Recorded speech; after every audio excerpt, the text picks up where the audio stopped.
YouTube, what's going on, man? This is the Impact review. Now I know that this video was late as a motherfucker. There's a reason for that. One, when I shot the other one, I wasn't too sexually satisfied with it because I saw the Barbed Wire Massacre match after I shot my review. But what happened was I was doing a cover for a song, and I deleted my original review by accident. So this is a redo, and it won't be as good as the last one, but I'm gonna try my best. Sorry for being greasy today, but it's been a long day. So, ladies and gentlemen, here's the review. Now, I'm just going to make this one short and sweet. We kicked off with Desmond Xavier versus Ishimori for the X Division title. I'm not a big fan of the current X Division or that they kick off the show with it. But I love these two athletes. But the thing is, they're both faces, so there isn't really a story. It's one of those I respect you matches. But it's still good, and I love that they gave Ishimori a chance.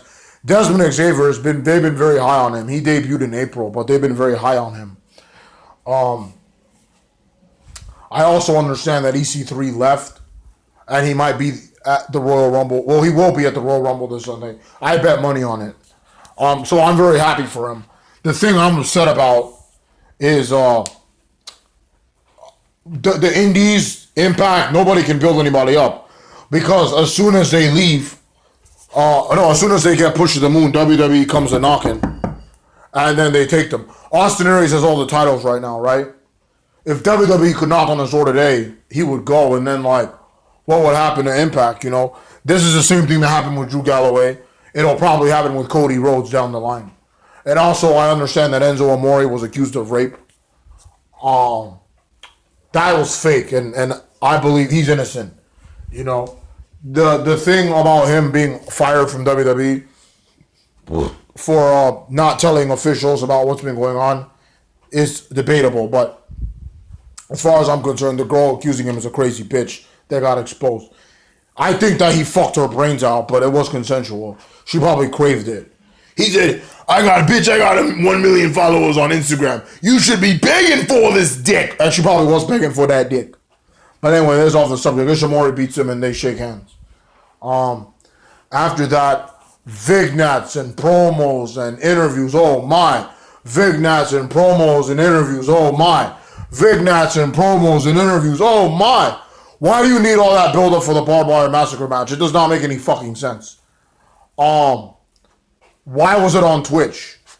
I do agree that it was. I said this match wasn't really that violent. They probably just put it on Twitch to promote it. I changed that back. It was pretty violent, and maybe it should have been seen online, but it was on YouTube anyway. That's how I watched it. My stream, when I try to watch it on Twitch, first of all, kudos to them for having a lot of viewers. There were so many people on that Twitch, but it kept lagging. So I ended up watching it on YouTube. It was brutal. But anyway, I'm going to continue. Yeah, all these promos. They showed Bound for Glory 2016, I believe, where they crowned the Impact Grand Champion. Aaron Rex beating Eddie Edwards. What happened to Aaron Rex, by the way? Has anybody seen him? The Grand Impact title has to go. The concept is stupid. The rules are stupid, and the name is silly. I wish they had used it as a television title. And they are, but the rules are just making it hard. And then they actually had a triple threat match for it once, and yeah, it was a mess. It was all over the place. But yeah, Aaron Rex beat Eddie Edwards. I saw that Bound for Glory, and it was pretty good. I think it was better than the WrestleMania that year, 32. Another vignettes and promos and interviews. Oh my. They're building up Twitch, and they're building up Genesis, right, next week. So it's 2 shows that they're building up. Allie's interview, she's ready to fight Laurel. WWE has a big pay-per-view coming up, the Royal Rumble. And they build up the Mixed Match Challenge, which is a pile of horse shit. And a waste of everybody's time that nobody wants to be in. And that fucking Raw 25, which was an abortion clinic. They completely left out the Rumble to the point where nobody gives a horse's ass or a monkey's nutsack about the Royal Rumble. Impact, I did not like this show. I love the main event, but I didn't like the show. But at least they're trying their best to give you a fucking watch. For the most part, they're building their Genesis show online. WWE, I don't really see much build up with that. It's just people on their little 14-second WWE videos like Ty Dillinger. I'm going to be in the Royal Rumble. I'm going to be in the Royal Rumble. I'm going to be in the Royal Rumble. What the fuck is that, man? Look how good the Royal Rumbles in the past were built up, but it is not about WWE. Chandler Park versus King Kong, Congo Kong. Comedy match, but Chandler debuted last week, had so much momentum after his win, and Congo Kong squashed him. So yeah, he's beaten. This might lead to a match with Abyss and Congo Kong, which I'm here for. I love Abyss, and I'm a big fan of Congo Kong. And I'm glad that they're using him too. Remember that fucking 2-month period where he wasn't being used? Next, why is the world title match always defended in these high school gyms? The last time it was Drake and Alberto in a fucking high school would have like 2 people in it. This one, oh my god, I've been to a lot of local shows in here that I recommend for you guys if you live in Florida. CCW, FEW. These were the worst ring ropes I'd ever seen in my life. It looked like a fucking bounce house. It was a triple threat for the world title, global title, with Eli Drake, Johnny Impact, and Alberto Patron. First of all, I'm getting tired of seeing all 3 of these guys. There's no title change. And number 2, this wasn't a bingo hall. And it looked like they were fighting at Monkey Joe's or Boomers or Chuck E. Cheese's. The ring ropes were literally like so fucking loose. It was like looser than a vagina. Like, these were the worst ring ropes I've ever seen. This looked like the most Bush League local event I've ever seen. And TNA Impact is making their world title look worthless by having it defended in a fucking this wasn't even an armory. It wasn't even a high school gym. I don't even know what it was. It looked like a ranch or something. It looked like a fucked up hog wild, road wild. And then the thing is, the match isn't ending because the referee gets tired of getting pushed around, so he wants in on the action. And then they all beat the crap out of the referee, and another one comes out. They fight, and all the ham and eggers come out and break it up. From that promotion, all the ham and eggers come out. This looked like trash bag wrestling. Ugh, yeah. Casey Spinelli and Rosemary came to save us all. I did not like the show. More vignettes and promos and interviews. Casey Spinelli and Rosemary saved the show, and people on Twitter agree with me. Oh, they also, the people on Twitter, I was on the hashtag, I'm always live tweeting during Impact. People were unhappy with the show as well. I wasn't the only one. My brother wasn't the only one. But yeah, these 2 beautiful girls beat the crap out of each other. Good match. Rosemary wins, and she cuts a promo about how, oh, it doesn't matter if the crazy bride or Ali, my bunny friend, is the champion. We are coming after them. You know, basically saying whoever wins at Genesis, she's coming after. Hyana the Huntress, when her big ass booty comes out of nowhere and beats the fuck out of Rosemary for like 5 minutes. This happened in November. They finally aired it in January.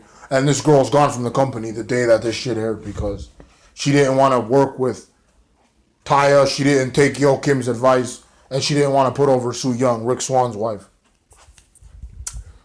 Brilliant. People like Laurel Vanessa and Bobby Lashley and James Storm and EC3 are getting cut. But this bitch is allowed to come in here. Where's Ava Story? Use her for this angle. Oh my god. Fuck. Garbage, promos, vignettes, Sammy Callahan. And then we go to the main event. The entrances play. And then the show ends. That's something that you don't want to do for your crowd. Don't do that. Don't do that. Because have a live show on Twitch. Because a brand. Because what if someone's watching it back with a friend and the friend doesn't have a computer? Anyway, I ended up watching it the next day. The barbed wire match with the entrances. It's LAX and OVE's entrance. And then the show cuts off. I ended up watching it the next day on YouTube. What a brutal match. The blonde Chris brother, I think he's Jig. Barbed wire all over his body, slammed around. I think it was Homicide. No, not Homicide. Santana. Homicide got thrown right in the barbed wire. Santana, I think, was the one that got power driven on the barbed wire wrapped steel chair. Oh my god. And I loved LAX. I saw them live a few months ago. I was never a big fan of OVE or Sammy Callahan. All of them gave my respect. All the men in this match gave my respect. Man Up is exactly what they did. LAX ended up taking home the win because he was climbing the ladder and he shoved a bunch of wooden sticks on the Chris brothers' head. Brutal as fuck. Oh my god. And then he suplexed that boy off the ladder and Conan like put a chair in there or something. Or no, he hit him and then he with the chair and then he put him through the brutal shit. Very violent match. I'm actually going to go watch it right now again. Just 20 minutes of barbed wire massacre. That's what it was. This was a great way to end the war. And that's the thing. This was a 6-man war. And it was not for the titles. It was just to end their feud. And hopefully, I think they're still going to be in Canada next week. Fuck. But yeah, Eli Drake is defending the title against Impact and Patron. in a cage to avoid any outside interference. Ali hopefully wins the title. And yeah, Impact was, I didn't like it, but I know Genesis will be good. And please watch that Barbed Massacre match if you haven't. It was brutal. Oh my god, bro. I hope there weren't any small children in the crowd. I wish they had just aired that. If 205 could be 20 minutes, then they could have just aired that instead of all the, because a lot of the stuff in the Impact show itself was filler, you know, and we didn't need to see any of that. But this match, 2 thumbs up. It was the shizzle. Thank you guys for watching this review. My apologies that it's late. It's probably going to be posted on Thursday. I'm going to try to post it today, but it's going to be tough. I'm sorry it was late. I deleted it by accident like a dumbass. But yeah, go watch my review for next week. I will review Genesis right after I get to watch it, and hopefully that'll be up on time. All right, ladies and gentlemen, if I don't see you guys, happy Royal Rumble weekend. Deuces. Peace out. And bye-bye, y'all. Whoop, whoop. Why are you making faces at me?